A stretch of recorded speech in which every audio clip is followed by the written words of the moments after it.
Vamos a la palabra del Señor, vamos a recibir lo que Dios tiene para nosotros el día de hoy.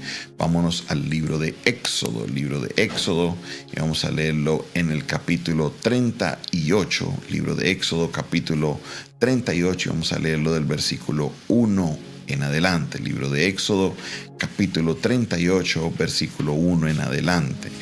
Y dice la palabra de Dios de esta manera. Igualmente hizo de madera de acacia del altar del holocausto. Su longitud era de 5 codos y su anchura de otros 5 codos, cuadrado y 3 codos de altura. E hizo sus cuernos y a sus 4 esquinas, los cuales eran de la misma pieza, y lo cubrió de bronce. Hizo asimismo todos los utensilios del altar, calderos, tenazas, tazones, garfios y palas. Todos los utensilios los hizo de bronce. E hizo para el altar un enrejado de bronce, obra de rejilla, que puso por debajo de su cerco hasta la mitad del altar. También fundió 4 anillos a los 4 extremos del enrejado de bronce para meter las varas. E hizo las varas de madera de acacia y las cubrió de bronce, y metió las varas por los anillos a los lados del altar para llevarlo con ellas. Hueco lo hizo de tablas. También le hizo la fuente de bronce, su base de bronce, los espejos de las mujeres que velaban a la puerta del tabernáculo de reunión. Hizo asimismo el atrio al lado sur al mediodía. Las cortinas del atrio eran de 100 codos de lino torcido. Sus columnas eran 20, con sus 20 basas de bronce, con sus capiteles de las columnas y sus molduras de plata. Y del lado norte, cortinas de 100 codos, sus columnas 20 con sus 20 bases de bronce, los capiteles y las molduras de plata. Del lado occidente, cortinas de 52 codos. Sus columnas 10 sus basas, los capiteles de las columnas y sus molduras de plata. Del lado oriental al este, cortinas de 50 codos. A un lado de 15 codos, sus 3 columnas y sus 3 basas. Al otro lado, de uno y de otro lado de la puerta del atrio, 15 cortinas de codos y con sus 3 columnas y sus 3 basas. Todas las cortinas del atrio alrededor eran de lino torcido. Las basas de las columnas eran de bronce. Los capiteles de las columnas, sus molduras de plata, asimismo las cubiertas de las cabezas de ellas eran de plata, y todas las columnas del atrio tenían molduras de plata. La cortina de la entrada del atrio era de obra de recamador, de azul, púrpura, carmesí y lino torcido. Era de 20 codos púrpura, carmesí y lino torcido. Era de 20 codos su longitud, y su anchura, o sea su altura, era de 5 codos, lo mismo que las cortinas del atrio. Sus columnas eran 4 con sus bases de bronce, sus capiteles de plata y las cubiertas de los capiteles de ella, sus molduras de plata, y todas las estacas del tabernáculo y del atrio alrededor eran de bronce. Aquí nos encontramos con todo lo que tenía que ver con el atrio del tabernáculo. El atrio del tabernáculo era la parte externa a lo que era el lugar santo y el lugar santísimo.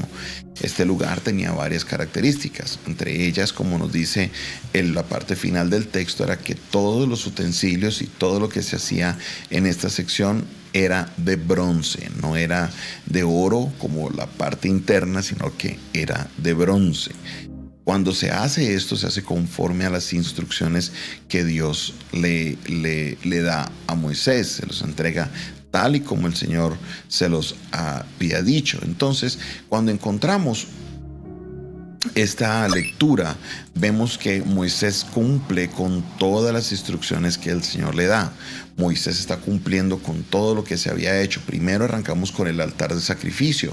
El altar de sacrificio era el altar donde las personas iban a ir e iban a colocar su sacrificio, cualquiera que el sacrificio que era, ya sea una ofrenda de paz, ya sea una ofrenda por el pecado, una ofrenda de expiación, una ofrenda de agradecimiento, cualquiera que sea la ofrenda que ellos fueran a llevar. De las 5 ofrendas que había que presentar, ellos irían al altar de bronce y ahí se presentaría. Se entiende que el bronce es un material donde se habla de la justicia. El bronce es un material que representa la justicia y por eso la parte externa estaba hecha toda de bronce. ¿Por qué? Porque en ese lugar se debería llegar y confrontar lo que era la justicia de Dios. Si la persona estaba en pecado, debería presentar un sacrificio para que el pecado fuera perdonado. Si la persona tenía algún tema con Dios, también se ofrecía una ofrenda de paz para con Dios. También el sacerdote, antes de entrar al lugar santísimo, ahí ofrecería el becerro por su pecado. Era un lugar donde yo creo que el lugar de los que tendrían mayor actividad de todos sería justamente el atrio. En el atrio también estarían, dice en el texto, habrían espejos de bronce para las mujeres que velaban a la puerta del tabernáculo de reunión. Entonces, en este atrio era donde habría mayor actividad, era donde se habría de presentar los tabernáculos, era donde se examinaría la ofrenda. Ahí es donde el Señor nos dice: entrad por sus puertas con acciones de gracias, por sus atrios con alabanza. Aquí está este atrio, este lugar que era la parte externa, era la primera parte cuando se entraba al tabernáculo y estaba puesto de una manera especial hacia el sur. Todos los elementos, las bases estaban hechos de bronce, habían otras partes que estaban hechas de plata. Y entonces así Moisés cumple con todo lo que el Señor le mandó hacer. Ahora, esto no era una tarea fácil porque, como ustedes vieron, esto requirió mucho trabajo. Un trabajo arduo porque eran muchas las bases, muchos los capiteles que tenían que hacerse, eran muchas las cortinas. Este lino torcido era un lino que ellos mismos tejían para que pudieran así colgarse las cortinas, y con cada uno de los trabajos con un detalle impresionante. Aquí la palabra del Señor nos da una perspectiva maravillosa en cómo Moisés lleva a cabo esta obra junto a Bezaleel y a Oholiab, que eran los maestros que Dios había utilizado para eso. Y de verdad que es maravilloso cómo lo que Dios le mostró allá en la montaña, ellos ahora lo estaban llevando a cabo. Ahí en el capítulo 27 le da la instrucción, y ahora Moisés había mandado hacer esta porción del tabernáculo. Ahora, el atrio era un lugar bien maravilloso porque era esta antesala a donde los sacerdotes podrían hacer su trabajo. Era esa antesala donde los sacerdotes, recuerda que la mayoría de sacerdotes estarían adentro, allá en el lugar de oración, en el altar de incienso, encendiendo la lámpara y también colocando los panes de la proposición. Ahí no habría la actividad sacerdotal, pero afuera es donde estaría entrando la gente a colocar sus sacrificios, a llevar su ofrenda, donde se quemaría el sacrificio en la mañana, el sacrificio en la tarde, y donde estaría ahí el fuego, no un fuego cualquiera, que más adelante vamos a ver la descripción del fuego que estaría en el altar.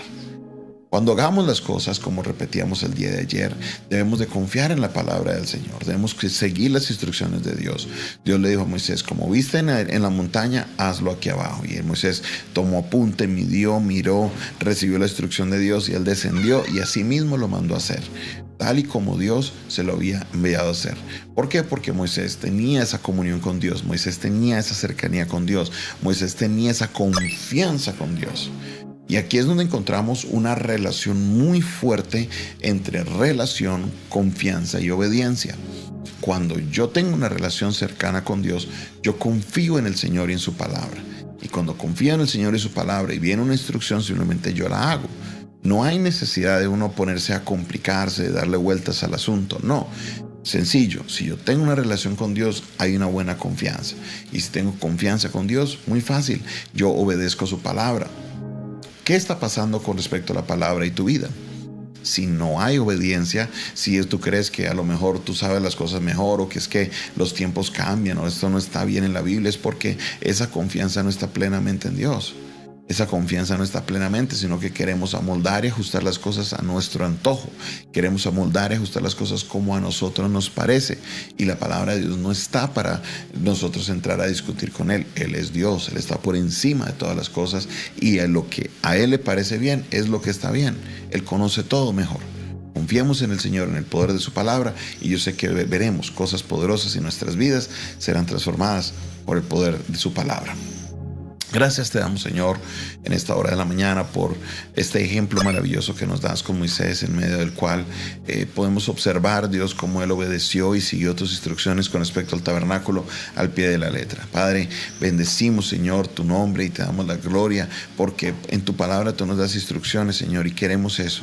Queremos hacer las cosas conforme a tu voluntad. No queremos hacerla conforme a nuestra voluntad. Te pido, te ruego, Padre Celestial, que seas tú obrando de una manera sobrenatural, que seas tú, Señor, guiándonos por el camino, que podamos, Señor, tener esa plena confianza, Señor, de que en ti podemos ver, Señor, la respuesta, que en ti, Señor, podemos, Señor, lograr cosas grandes, que en ti, Señor, podemos, Señor, hacer algo poderoso, porque tú, Señor, eres quien nos da la instrucción y si confiamos en ti, obedeceremos tu palabra. Bendice a cada persona, Señor, que hoy recibe tu palabra, la atesora en su corazón y que la llevará a práctica en el nombre de Jesús. Amén, amén y amén. Esta fue una producción del Departamento de Comunicaciones del Centro de Fe y Esperanza, la Iglesia de los Altares, un consejo oportuno en un momento de crisis. Se despide de ustedes su pastor y amigo Jonathan Castañeda, quien les bendice el día de hoy y les invita a que se suscriban a nuestro canal, hágale clic a suscribirse, hágale clic a la campanita y hágale clic también a compartir este video. Comparte este video, comparte este audio, así muchas personas también podrán recibirlo. Recuerda que nos encuentras en las redes sociales como @PastorJonathanOficial, @Pastor Jonathan Oficial, TikTok, Instagram, Twitch, todas las redes sociales. Ahí nos vas a encontrar con contenido adicional y por ahí nos puedes contactar. Ahora también lo puedes hacer por vía WhatsApp al 316-617-7888, 316-617-7888. Si me escribes fuera de Colombia, solo colocas el +57 y ahí nos podrás contactar. Si quieres enviar una ofrenda, quieres enviar algo para que una donación para que este ministerio pueda seguir avanzando en los medios de comunicación, tenemos activado Nequi, DaviPlata y Transfilla en este número 316-617-7888. De cualquier parte de Colombia puedes hacer esa transferencia. También por medio de Zelle o de PayPal tenemos disponible para que así puedas participar de lo grande que Dios está haciendo acá en nuestras vidas. Dios te bendiga, Dios te guarde.